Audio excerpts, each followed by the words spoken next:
So once again a very good morning to all of you. Okay, today we are going to study the important topic which is left now in your syllabus, that is moving coil galvanometer. एक important topic है आपके इसका moving coil galvanometer. ठीक है, उस topic को notes आपको PDF दे दिए गए हैं. ठीक है, आपको केवल समझाने का काम मैं यहाँ कर रही हूँ, आप उसको समझें और जो नोट्स आपको प्रोवाइडेड हैं आप उन्हें प्रॉपरली पढ़िए. ठीक है, so let us start today's topic, that is the date is 10 and the topic is moving coil galvanometer.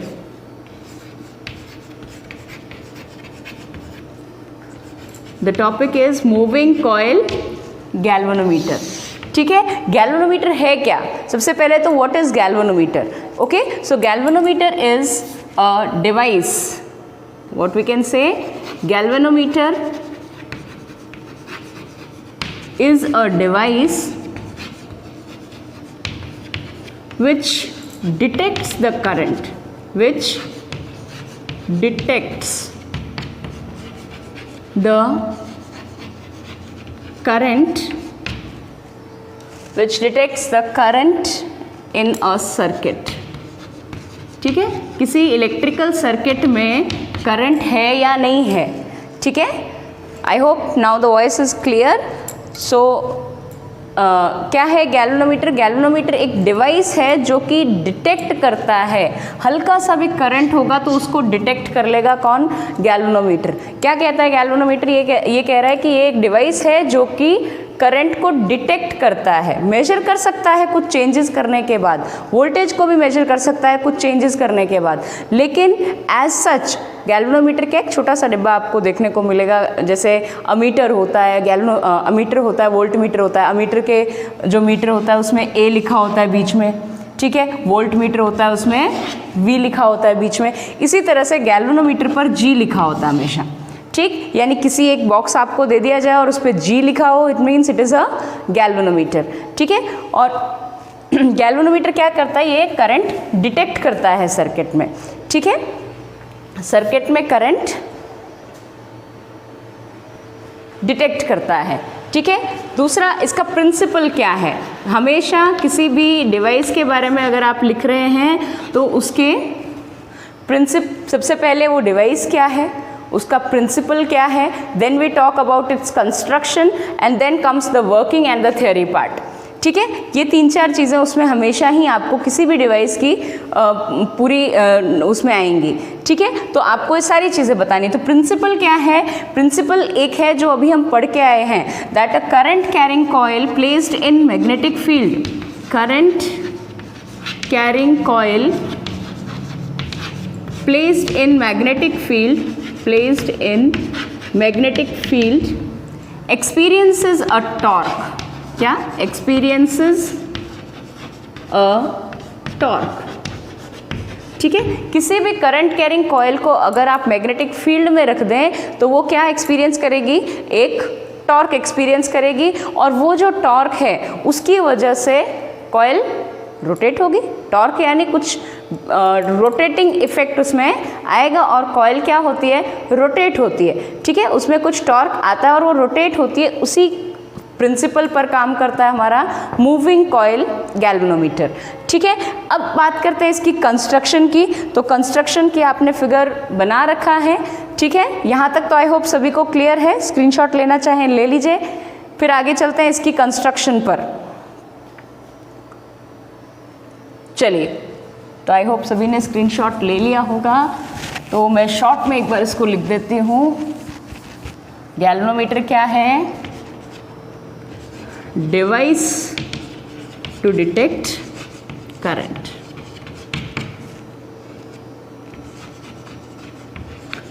ठीक है, किस तरह से वर्क करता है? इसकी कंस्ट्रक्शन की बात करें तो कंस्ट्रक्शन में क्या होता है? बेसिकली एक रिजिड सपोर्ट होती है यहाँ पर. ठीक, इसके साथ यहाँ पर इसकी गैल्वेनोमीटर नीडल लगी होती है. ठीक है, यहाँ पर से एक वायर, आपको जो कंस्ट्रक्शन कराई है उसी के अकॉर्डिंग बताते हैं. This point is Y W and this point is M. ठीक है।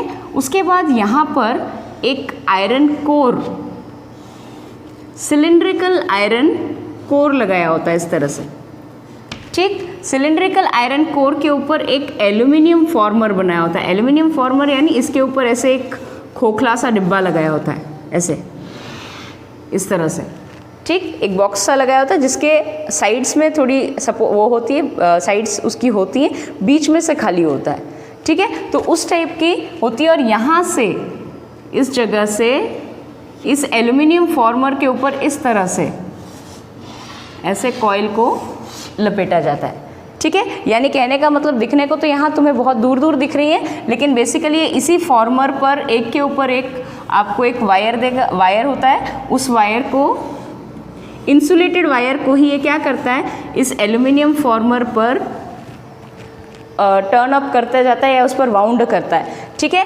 और यहाँ से ये पॉइंट इधर जुड़ा होता है, इस पॉइंट को हम कह रहे हैं M, ठीक। ये हो गया आपका आयरन कोर, ठीक। यहाँ से एक कंट्रोलिंग टॉर्क प्रोवाइड करने के लिए एक स्प्रिंग लगाई जाती है, ठीक, जिसको यहाँ पर हमने कहा X, ठीक। This is spring which controls the motion of the coil. इस कॉइल के मोशन को क्या करती है, ये कंट्रोल करती है, ठीक है। तो यहाँ से ये X होती है, हमने कहा ये स्प्रिंग, इसको क्या नाम दिया, X। इस पॉइंट को X नाम देते हैं और स्प्रिंग है मान लीजिए S। ये कॉइल जो यहाँ पर हमने इसके चारों तरफ वाउंड अप की है, ये कॉइल है P, Q, R and S। Clear, the coil is P, Q, R, S। इस कॉइल में अब ये तो पूरा विदाउट मैग्नेटिक फील्ड का सेटअप, यानी मैग्नेटिक फील्ड अभी तक हमने यहाँ नहीं लगाया है। अब लगाते हैं मैग्नेटिक फील्ड, सिलिंड्रिकल मैग्नेट्स हम लगाते हैं। क्या करते हैं, सिलिंड्रिकल मैग्नेट्स या कर्व्ड मैग्नेट्स हम यहाँ पर प्रोवाइड करते हैं, ताकि जो मैग्नेटिक फील्ड लाइंस यहाँ बनेंगी ना, वो रेडियल हो जाए इस तरह से। ये आपका नॉर्थ पोल और ये हो गया south pole. Magnetic field lines, जिस तरह से electric field lines positive charge से निकलती हैं और नेगेटिव चार्ज पर जाकर एंड हो जाती हैं, उसी तरह से मैग्नेटिक फील्ड लाइंस क्या होती हैं, नॉर्थ पोल से निकलती हैं, साउथ पोल से एंटर होती हैं, ठीक है। एंड नहीं होती, एंटर होती हैं, ये क्लोज लूप्स बनाती हैं, ठीक है। तो ये ध्यान रहे कि नॉर्थ पोल से हमेशा ही मैग्नेटिक फील्ड लाइंस निकलेंगी, ठीक। और मैग्नेटिक फील्ड लाइंस कैसे निकलेंगी, रेडियली। रेडियली यानी रेडियस के अलोंग। कैसे निकलेंगी, रेडियस के along. Oh sorry, it should be like this. South pole पर जाकर एंटर होती हैं, अंदर चली जाती हैं, ठीक है। तो इस तरह का रेडियल मैग्नेटिक फील्ड यहाँ पर प्रोवाइडेड होता है, ठीक है। यहाँ पर इस पॉइंट पर हमने क्या लगा दी, नीडल, ठीक। इस कॉइल को जब हमने टॉर्क वाला टॉपिक पढ़ा था कि किसी भी करंट कैरिंग कॉइल पर टॉर्क लगता है, तो वो कब लगता है, तो आपको ध्यान हो, एक बार फिगर वापस रिवाइज करवाती हूँ मैं। क्रॉस टाइप मैग्नेटिक फील्ड था और उस क्रॉस टाइप मैग्नेटिक फील्ड में हमने इस तरह से कॉइल को रखा था, ठीक। इस तरह से कॉइल रखी थी और इस तरह से उसमें करंट जा रहा था। तो यहाँ पर फोर्स लग रही थी इधर, यहाँ पर फोर्स लग रही थी इधर, यहाँ फोर्स इधर, यहाँ फोर्स इधर, ठीक। यानी इस केस में जो प्लेन है, मैग्नेटिक फील्ड कैसे है, ऐसे, ठीक है। और प्लेन कॉइल का कैसे है, यूं, ठीक। तो क्या इस प्लेन कॉइल का तो प्लेन ये है, ठीक, लेकिन इसका एरिया वेक्टर कहाँ होगा, इस करंट की डायरेक्शन में हम अपनी उंगलियां घुमा दें, घुमाओ, करंट की डायरेक्शन में उंगलियां घूमी, करंट की डायरेक्शन में उंगलियां घूमी, तो एरिया वेक्टर किधर हो गया, अंदर, दिख रहा है, समझ में आ रहा है ना, ठीक है। एरिया वेक्टर कहाँ हो गया, अंदर। तो यहाँ इस केस में क्या था, इस केस में एरिया वेक्टर और इस पैरेलल टू बी वेक्टर, इसलिए हम कह रहे थे टॉर्क इज इक्वल टू 0। क्या कह रहे थे, torque is equal to 0। Torque maximum कब लगता है, जब ये A vector is perpendicular to B vector. Area vector जब मैग्नेटिक फील्ड वेक्टर के परपेंडिकुलर होगा, तब जाकर मैक्सिमम टॉर्क लगेगा। और कितना लगेगा, टॉर्क जो होगा वो मैक्सिमम होगा और कितना होगा, NIAB, ठीक, जहाँ पर साइन थीटा था, साइन थीटा तो क्या हो गया, साइन 91 हो गया। समझ में आ रही है बात? ठीक है, तो ये बात आपके क्लियर है। अब अगर मान लो इस कॉइल को रोटेट करके 90 डिग्री पर लाते हैं, ठीक है, कॉइल को यहाँ पर रोटेट करके 90 डिग्री पर लाते हैं, तो अभी तो ये कॉइल ऐसे है, या इसका मैं ये कहूँ कि ये वाला एरिया वेक्टर को, मेरी जो हथेली है ये किसको शो कर रही है, एरिया वेक्टर को। ठीक है, तो इस एरिया वेक्टर को मैं अभी अंदर था, ठीक, अब इस कॉइल को रोटेट करिए 90 डिग्री से। ठीक है, ये 90 डिग्री से रोटेट होगी, ये लो हो गई रोटेट। ठीक, 90 डिग्री से रोटेट हुई तो मैग्नेटिक फील्ड वेक्टर अंदर, एरिया वेक्टर इधर। भाई कॉइल ये है, ठीक, आपने ऐसे से ऐसे कर दी तो करंट ऐसे, ठीक, तो यहाँ पर अगर पकड़ोगे तो एरिया वेक्टर इधर आएगा। ठीक, एक्चुअली इसको मुझे मोड़ना ऐसे चाहिए था ताकि प्रॉपर वैल्यू आए। तो यहाँ से एरिया वेक्टर, यानी इस केस में एरिया वेक्टर और मैग्नेटिक फील्ड के बीच में, जब हमने इस मैग्नेटिक फील्ड में ऐसे रख दिया तो मैग्नेटिक फील्ड अंदर, एरिया वेक्टर ऐसे, तो दोनों के बीच में एंगल क्या हो गया, ये और ये के बीच में एंगल हो गया 90 डिग्री। उस केस में मैक्सिमम टॉर्क लगेगा NIAB। क्लियर? ठीक है, अब यहाँ पर इस केस की बात करते हैं। पहली बात तो सिलिंड्रिकल आयरन कोर क्यों यूज़ करी, तो सिलिंड्रिकल आयरन कोर यूज़ की है हमने ताकि ये जो मैग्नेटिक फील्ड यहाँ बनना था, ठीक है, जो मैग्नेटिक फील्ड यहाँ बनना था वो थोड़ा सा कर्व्ड तो होता, लेकिन आयरन कोर यूज़ करने से हमने टोटली उसको रेडियल बना दिया, एक स्फीयर की रेडियस के अलॉन्ग बना दिया है। ठीक है, तो यहाँ पर सिलिंड्रिकल आयरन कोर क्यों यूज हुई, तो reason is that to create radial magnetic field. ठीक, अब रेडियल मैग्नेटिक फील्ड है तो रेडियस के अलॉन्ग है, ठीक, रेडियस के अलॉन्ग है, तो ये आपका स्फीयर और इसके मैग्नेटिक फील्ड ऐसे रेडियस के अलॉन्ग यूँ चारों तरफ। ठीक है, अब यहाँ कॉइल रख दो। ठीक है, कॉइल रखोगे तो जिस भी साइड आप रखोगे एरिया वेक्टर क्या हो रहा है, जैसे यहाँ पर आप ऐसे देखें मैग्नेटिक फील्ड ऐसे इस तरह से, तो एरिया वेक्टर ऐसे, ठीक है, ऐसे रखोगे तो मैग्नेटिक फील्ड फिर ऐसे है, स्फेरिकल है, मैग्नेटिक फील्ड ऐसे, एरिया वेक्टर इस तरह से, ये साइड से प्रोवाइड करे गए हैं। ठीक है, पूरा स्फीयर नहीं है, साइड के सिलिंड्रिकल हैं ऐसे। समझ में आई बात? और उस सिलेंडर के रेडियस के अलॉन्ग ये क्या प्रोवाइड कर रहे हैं, मैग्नेटिक फील्ड। ठीक, तो अब आप कहेंगे कि सिलिंड्रिकल मैग्नेट्स कैसे प्रोवाइड करते हैं, तो हॉर्स शू मैग्नेट होता है। ठीक है, एक हॉर्स शू मैग्नेट लगा देते हैं यहाँ पे ऐसे, तो वो क्या है, ये वाला कर्व्ड पार्ट यहाँ आ जाता है, इसलिए वो क्या बन जाते हैं, सिलिंड्रिकल टाइप पोल्स बन जाते हैं। ठीक है, तो इसलिए यहाँ पर मैग्नेटिक फील्ड B और एरिया वेक्टर A, इसके बीच में हमेशा ही थीटा क्या होगा, 90 डिग्री। ठीक है, रेडियल मैग्नेटिक फील्ड है और रेडियल मैग्नेटिक फील्ड के लिए प्लेन हमेशा ही परपेंडिकुलर रहेगा। प्लेन का जो एरिया वेक्टर है वो हमेशा ही क्या रहेगा, एरिया वेक्टर परपेंडिकुलर। ठीक है, जैसे रेडियल फील्ड ऐसे आ रहा है ऐसे, ठीक, अब कॉइल ऐसे है तो एरिया वेक्टर ऐसे, कॉइल ऐसे है तो एरिया वेक्टर ऐसे, कॉइल ऐसे है तो एरिया वेक्टर ऐसे, यानी हमेशा कुछ ना कुछ एंगल बनेगा, लेकिन मैक्सिमम वैल्यू कितनी होगी, रेडियल मैक्सिमम वैल्यू तो होगी NIA/B। ठीक, और हमेशा ही क्योंकि रेडियल फील्ड है इसलिए एरिया वेक्टर के साथ हमेशा ही मैग्नेटिक फील्ड क्या बनाएगा, 90 डिग्री का एंगल, ये दिमाग में रखना। ठीक है, क्योंकि यहाँ पर हमने रेडियल मैग्नेटिक फील्ड क्रिएट किया है इसलिए वो एरिया वेक्टर के साथ प्लेन, कॉइल के प्लेन के एरिया वेक्टर के साथ हमेशा ही 90 डिग्री का एंगल बनाएगा।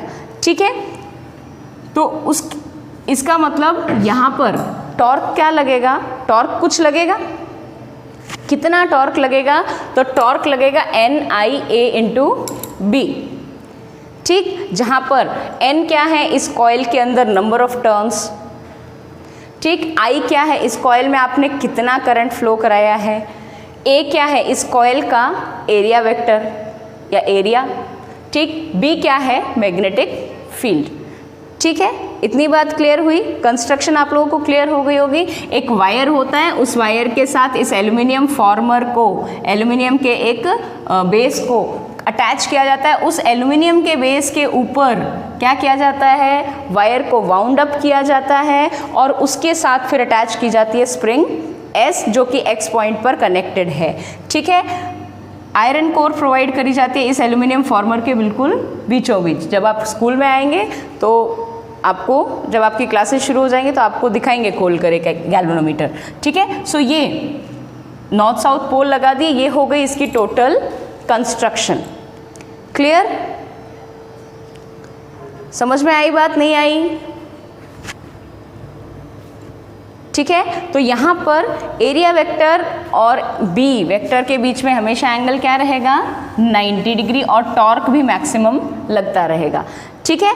अब यहाँ पर दो टॉर्क काम करेंगे। कौन कौन से दो टॉर्क? भाई यहाँ से ये कॉयल एल्यूमिनियम फॉर्मर रोटेट होगा, अगर इस कॉयल में यहाँ पर करंट फ्लो होगा इस तरह से, ठीक है, करंट फ्लो होगा, तो करंट फ्लो होने की वजह से इस पर टॉर्क लगेगा। ये वाली साइड अप साइड आना चाहेगी, ये वाली साइड अंदर की साइड जाना चाहेगी, ठीक। यानी ये कॉयल जो है ये क्या करना चाहेगी? रोटेट, ठीक है। ये रोटेट करना चाहेगी, तो ऑफकोर्स सी बात है, रोटेट करेगी तो ये एल्यूमिनियम फॉर्मर इसके साथ सीधे सीधे कनेक्टेड है एक वायर से, या एक रिजिड उससे कनेक्टेड होता है जो कि थोड़ा लूज होता है, या यूँ मान लीजिए कि थोड़ा सा ऐसा होता है जो इजीली बेंड हो जाए, ठीक है, ट्विस्ट हो जाए, ठीक है। तो इस पॉइंट से भाई यहाँ से जैसे ऐसे है, ये कनेक्टेड है, यहाँ पर कोई चीज़ ऐसे लगी हुई है वो ट्विस्ट कर रही है, ट्विस्ट कर रही है, तो इस वायर पर क्या होगा? ये भी इस तरह से क्या होगा? ट्विस्ट होगा। ट्विस्ट होगा तो इसका मतलब ये वायर जितना ट्विस्ट होगा, कितनी देर तक ट्विस्ट हो सकता है वो? भाई यहाँ पे एक वायर को उसके एक्सेस के अलॉन्ग ऐसे ट्विस्ट करो, ठीक है, कितना ट्विस्ट हो सकता है? जब तक कि वो जो टॉर्क जो डिफ्लेक्ट कर रहा है उस एल्यूमिनियम फॉर्मर के अंदर जो कॉयल है, उस कॉयल को जो डिफ्लेक्ट कर रहा है वो टॉर्क, और इसके कारण जो रिस्टोरिंग, इसका खुद का भी तो रिस्टोरिंग होगा, इसकी रिस्टोरिंग टॉर्क होगी, क्योंकि ये ऐसे ट्विस्ट हो रहा है, और ट्विस्ट होने की वजह से, ठीक है, जैसे मान लीजिए ये आपका वायर है और ये वायर ट्विस्ट हो रहा है, ऐसे ट्विस्ट हो रहा है, तो इसका मतलब यहाँ पर इस वायर में, इस वायर के अंदर का रिस्टोरिंग क्या करेगा? इस ट्विस्ट को ख़त्म करने की कोशिश करेगा और इसको वापस अपनी ओरिजिनल पोजीशन में लाने की कोशिश करेगा। क्या करेगा? इस ट्विस्ट को ख़त्म करने की कोशिश करेगा और इसको वापस अपनी ओरिजिनल पोजीशन में लाने की कोशिश करेगा। यानी जिस डायरेक्शन में मुड़ा वो वायर ट्विस्ट हुआ, उस डायरेक्शन से ऑपोजिट डायरेक्शन में लगेगा आपका controlling torque, tau C. This is controlling torque, controlling torque, ठीक। अब ये कंट्रोलिंग टॉर्क किस पर डिपेंड करेगा? कि ये जो वायर आपने लगाया है यहाँ पर MW, ये वायर ट्विस्ट कितना हुआ, ठीक है। जितना ज़्यादा ट्विस्ट करेगा, आप किसी वायर को ट्विस्ट करो तो वो वापस अपनी पोजीशन में कितनी स्ट्रांगली या कितनी फोर्स लगाएगा वो वापस, तो वो उतनी ही टॉर्क लगाएगा जितनी आप उसको देते जा रहे हैं, ठीक है। तो यानी जितना आप ज़्यादा ट्विस्ट करेंगे उतना ज़्यादा वो रिस्टोरिंग फोर्स लगाएगा, उतना ज़्यादा आपको और फोर्स टॉर्क लगाना पड़ेगा उसको और रोटेट करने के लिए, उसके एक्सिस के अबाउट ट्विस्ट करने के लिए। इसलिए ये जो वायर है, इस वायर का जो टॉर्क है टो सी, जिसको हम कह रहे हैं कंट्रोलिंग टॉर्क, ये प्रोपोर्शनल होता है जिस एंगल से आपने उसे ट्विस्ट किया है। तो अब ये कॉयल PQRS ट्विस्ट हो रही है, इसकी वजह से इसमें ट्विस्टिंग आ रही है, ठीक है, थोड़ी सी ट्विस्टिंग आ रही है, और उसकी वजह से जितने एंगल से ट्विस्ट आया है उसी के प्रोपोर्शन होगा, तो उसके अंदर रिस्टोरिंग टॉर्क जो प्रोड्यूस होगा, जिसको हम कह रहे हैं कंट्रोलिंग टॉर्क, ठीक है। समझ में आई बात? और एक है आपका, तो ये थीटा है, तो यहाँ से टो सी हम क्या कह सकते हैं? This is equal to some constant K and theta. इस कांस्टेंट के को हम कहते हैं टॉर्शन कांस्टेंट। क्या नाम देते हैं? टॉर्शन कांस्टेंट, ठीक है, इसको हम नाम देंगे टॉर्शन कांस्टेंट। और टॉर्शन कांस्टेंट जब हम नाम ये हो गया, तो ये तो हो गया आपका कंट्रोलिंग टॉर्क, जो कि इस कॉयल को कहाँ तक ये घूमेगी उसको कंट्रोल करेगा। भाई जब तक इसका टॉर्क कम रहेगा, इसके ऊपर जो टॉर्क लग रहा है उससे, तब तक तो भाई एक वायर है, इसको तुम इधर खींच रहे हो और मैं इधर खींच रही हूँ या इस तरफ ट्विस्ट कर रही हूँ, तो क्या होगा? जब तक तुम्हारा ट्विस्ट और मेरा ट्विस्ट बराबर टॉर्क नहीं लगाएगा, तब तक तो वो क्या करेगा? मुड़ेगा, ठीक। और जब दोनों बराबर हो जाएंगे तो उससे आगे वो मुड़ेगा नहीं। बिल्कुल वही बात है जैसे कि फोर्स दो साइड से, आप इधर खींचो इधर खींचो, दोनों सेम फोर्स से खींच रहे हो, तब तो वो बॉडी वहाँ से नहीं जाएगी। लेकिन अगर एक की ज़्यादा है एक की कम है तो वो मूव करेगी, उस डायरेक्शन में मूव करेगी जिस डायरेक्शन में टॉर्क ज़्यादा है। ठीक है, तो ये जो ट्विस्ट प्रोड्यूस हुआ ये कब तक होता है, जब तक कि इस कॉइल का जो डिफ्लेक्ट करने वाला टॉर्क है, क्या, कॉइल का डिफ्लेक्टिंग टॉर्क, टो डी जिसको आपने लिखा है that is deflecting torque, deflecting torque. ये जो डिफ्लेक्टिंग टॉर्क है, डिफ्लेक्टिंग टॉर्क यानी जो इस कॉइल को डिफ्लेक्ट कर रहा है। ठीक है, इस डिफ्लेक्टिंग टॉर्क की वैल्यू कितनी होगी भाई, इतना टॉर्क लगता है NIAB। ठीक, इस डिफ्लेक्टिंग टॉर्क की वैल्यू टो डी की वैल्यू जब तक कंट्रोलिंग टॉर्क के बराबर होगी तब तक ये कॉइल मूव करेगी, यानी ऐसे है तो ये ऐसे रोटेट करेगी। लेकिन जैसे ही कंट्रोलिंग टॉर्क इसके डिफ्लेक्टिंग टॉर्क के बराबर हो गया वैसे ही क्या होगी, कॉइल अब वापस अपनी पोजीशन में आने की कोशिश करेगी, इक्विलिब्रियम में आ जाएगी। ठीक, अब वो जब इक्विलिब्रियम में आ जाएगी उस कंडीशन में आपको नीडल भाई यहाँ से ये ट्विस्ट हुआ। ठीक है, ट्विस्ट की वजह से, क्योंकि इस कॉइल की वजह से ये ट्विस्ट हो रहा है। ठीक, और जितना ये कॉइल रोटेट कर रही है उतनी हमारी नीडल रोटेट करेगी, नीडल मूव करेगी। समझ में आई बात? ठीक है, तो ये है आपका कॉन्सेप्ट इसका। तो यहाँ से जब दोनों टॉर्क्स बराबर हो जाएंगे, कंट्रोलिंग टॉर्क और डिफ्लेक्टिंग टॉर्क जब बराबर हो जाएंगे तो उस कंडीशन में क्या होगा। ठीक है, उस कंडीशन में आपको गैल्वेनोमीटर ये बताएगा कि जा रहा है कि नहीं जा रहा है करंट। भाई इसमें अगर करंट गया तो ऑफकोर्स सी बात है कॉइल रोटेट होगी, कॉइल रोटेट होते ही इसमें डिफ्लेक्शन आएगा, ट्विस्ट आएगा, ट्विस्ट आएगा तो नीडल डिफ्लेक्ट कर जाएगी। ठीक है, तो वो डिफ्लेक्शन किसके जितना डिफ्लेक्ट कर रही है थीटा के प्रोपोर्शनल है। कितने भाई यहाँ से ट्विस्टिंग कितनी हुई उतनी ही नीडल रोटेट करेगी। कम रोटेट कर रही है इसका मतलब करंट कम था, टॉर्क कम लगा इस पर, तभी तो इस पर टॉर्क कम लगा। ठीक, जब कॉइल में टॉर्क ज़्यादा हो या करंट ज़्यादा होगा, क्योंकि मैग्नेटिक फील्ड आपने एक बार फिक्स कर दिया। ठीक, दूसरी बात आपने करंट आपकी कम या ज़्यादा हो सकती है, एरिया फिक्स हो गया, नंबर ऑफ टर्न्स फिक्स हो गए, तो किस पर डिपेंड कर रहा है पूरा का पूरा मामला, केवल करंट पर। ठीक है, तो इसका मतलब deflecting torque when becomes equal to controlling torque in that condition, उस कंडीशन में क्या होता है, इसका फिगर मिटा देते हैं। ठीक है, अब इसका थ्योरी पार्ट बात करते हैं। ठीक है, चलिए यहाँ से इसको मैं मिटा रही हूँ।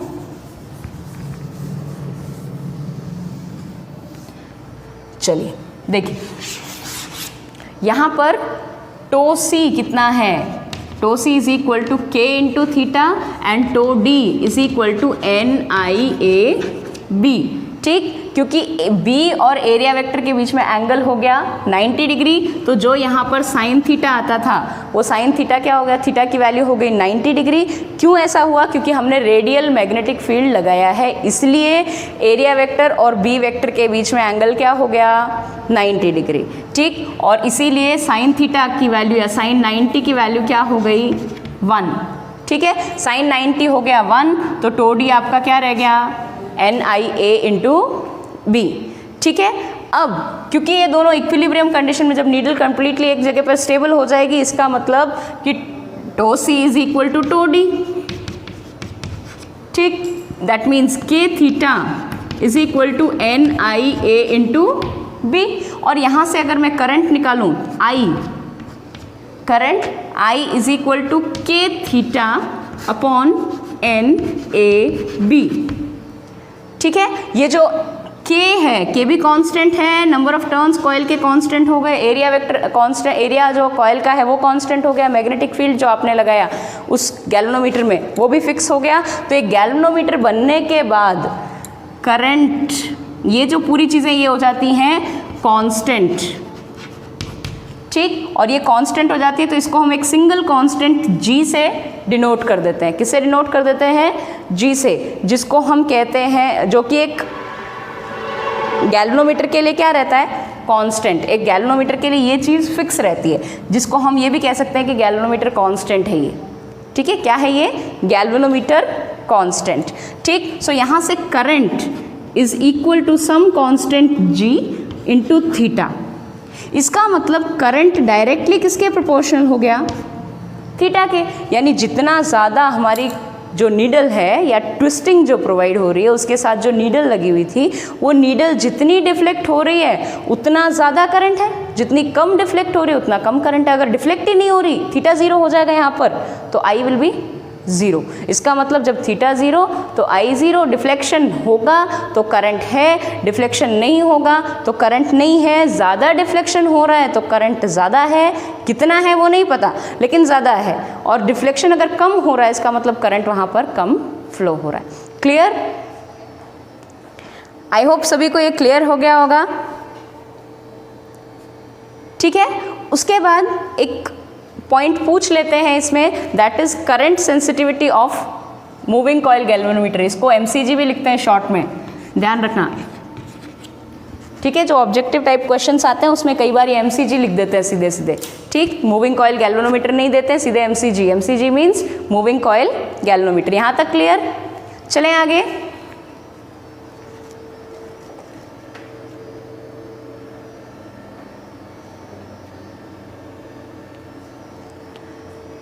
ठीक है, अब इसके आगे की बात करें तो अब सुनिए, करंट सेंसिटिविटी ऑफ गैल्वेनोमीटर। एक टॉपिक आपको और देखना है, करंट सेंसिटिविटी ऑफ गैल्वेनोमीटर। ठीक है, गैल्वेनोमीटर की करंट सेंसिटिविटी। ठीक है, सेंसिटिविटी का क्या मतलब होता है? कोई चीज़ कितना सेंस कर पा रहा है, कितना समझ पा रहा है। ठीक है, सेंसिटिविटी का क्या मतलब है कि कोई भी चीज़ को वो कितना सेंस कर पा रहा है, करंट कितना आ रहा है, उसको कितना समझ में आ रहा है। जैसे आप कोई चीज़ टेस्ट करते हो तो किसी को तो समझ में आ जाता है नमक ज़्यादा है कम है, किसी को समझ में नहीं आता है, तो वो उसके सेंस पर डिपेंड करता है कि उसका टेस्ट वाला सेंस कितना स्ट्रांग है। कई लोगों को ऐसी जगह भी बदबू आती है जहाँ आपको नहीं आती, इसका मतलब क्या है, उनके नोज़ के सेंस ऑर्गन या नोज़ जो सेंस ऑर्गन है वो ज़्यादा सेंसिटिव है आपसे। ठीक है, तो यहाँ पर करंट गैल्वेनोमीटर की करंट सेंसिटिविटी का क्या मतलब है कि वो करंट को कितना सेंस कर सकता है। ठीक है, हल्के से हल्के करंट को भी कितना सेंस कर सकता है। तो करंट सेंसिटिविटी क्या है कि it is deflection produced in galvanometer when unit current flows through it. Deflection produced for unit current, for unit current क्या है? Deflection produced for unit current. Current sensitivity क्या है कि भाई 1 एम्पियर करंट आपने उसमें भेजा तो 1 एम्पियर करंट के लिए कितना डिफ्लेक्ट हुई आपकी नीडल। जितनी कम डिफ्लेक्ट होगी इसका मतलब वो हल्के से करंट को भी कम सेंस कर रही है, 1 एम्पियर करंट को भी वो कम सेंस कर पा रही है। लेकिन 1 एम्पियर के लिए ही वो बहुत सारा डिफ्लेक्शन दे दे तो इसका मतलब 1 एम्पियर उसके लिए बहुत ज़्यादा करंट है। थोड़ा सा भी आएगा उससे बहुत 100 पार्ट भी आएगा तो वो उसको सेंस कर लेगा। ठीक है, तो करंट सेंसिटिविटी क्या है? Deflection produced for unit current, यानी deflection produced theta for unit current यानी divided by current.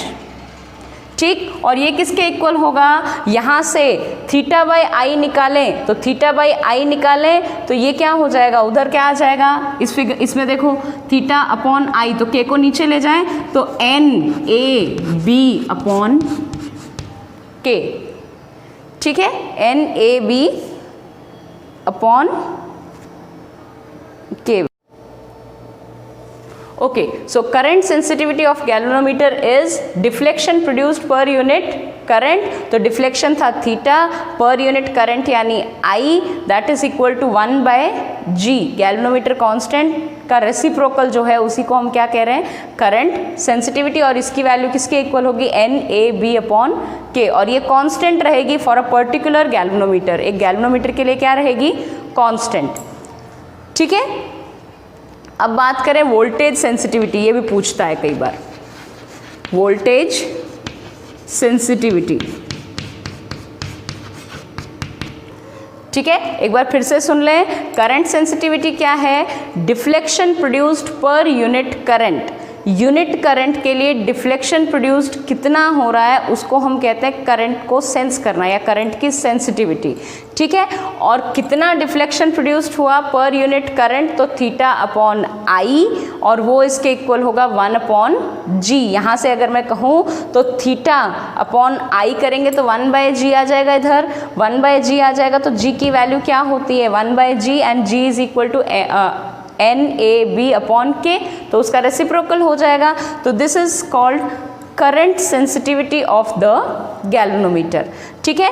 Voltage sensitivity क्या है, ठीक है, तो वोल्टेज सेंसिटिविटी है कि कितना डिफ्लेक्शन प्रोड्यूस्ड हो रहा है पर यूनिट वोल्टेज, ठीक है। वोल्टेज सेंसिटिविटी इज वोल्टेज, और I can say deflection produced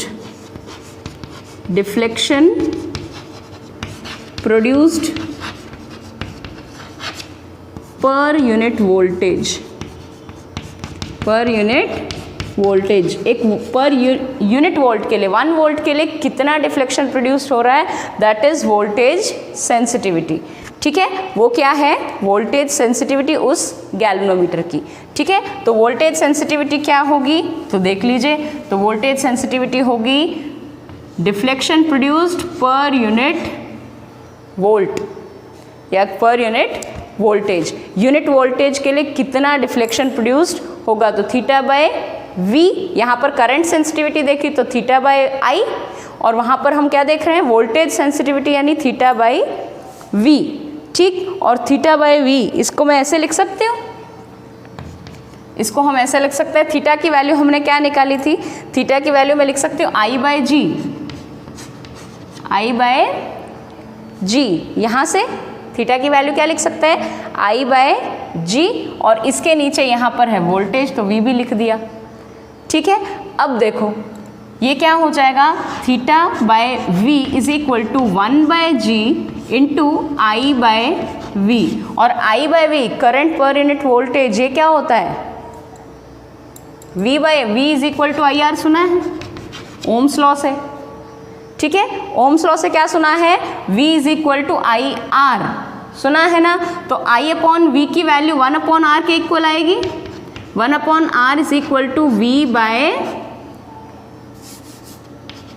I by V, ठीक है। यहाँ से 1 अपॉन R की वैल्यू, या सिंपली हम कहें कि V बाय I तो R के इक्वल, तो I बाय V किसके इक्वल, 1 अपॉन R के इक्वल, ठीक है। तो 1 अपॉन R के इक्वल हो गया, तो इसको मैं क्या लिख सकती हूँ, theta by V is equal to 1 upon G into reciprocal of R, ठीक है, क्लियर है, ठीक। अब यहाँ पर theta by V voltage sensitivity is equal to, ये क्या था 1/g was current sensitivity of the galvanometer, ठीक। तो इसको मैं लिख सकती हूँ current sensitivity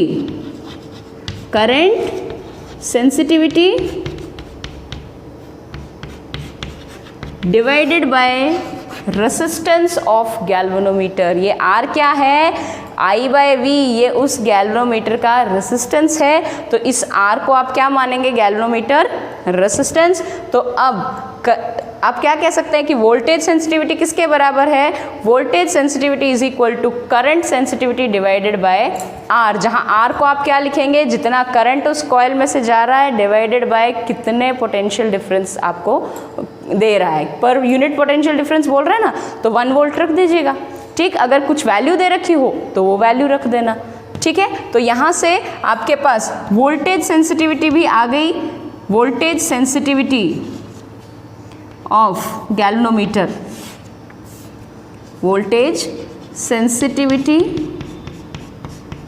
of galvanometer that is theta by V and that is equal to current sensitivity divided by R, या इसी को मैं ऐसे लिख सकती हूँ, करंट सेंस G की वैल्यू लिख दूँ, ठीक। 1 अपॉन G की वैल्यू कितनी आई थी, इसको मैं ऐसे भी लिख सकती हूँ NAB upon K into R, ठीक। जहाँ R क्या है, रेसिस्टेंस I बाय V की वैल्यू, ठीक। और NAB number of turns in the of the coil, area of coil, each turn off coil, magnetic field in which the coil is placed, K, torsion constant of the material which was joined at the point in between W and M. Okay, so this is voltage sensitivity of galvanometer. ठीक है, voltage sensitivity पूछ भी सकता है, ये पूछा हुआ है. करंट सेंसिटिविटी भी कई बार कॉम्पिटिटिव एग्जाम्स में पूछा हुआ है, वोल्टेज सेंसिटिविटी भी आपसे पूछा हुआ है. ठीक है,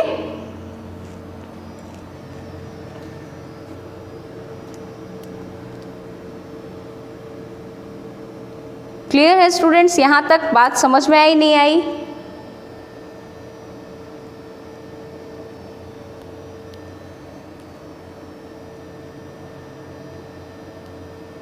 क्लियर?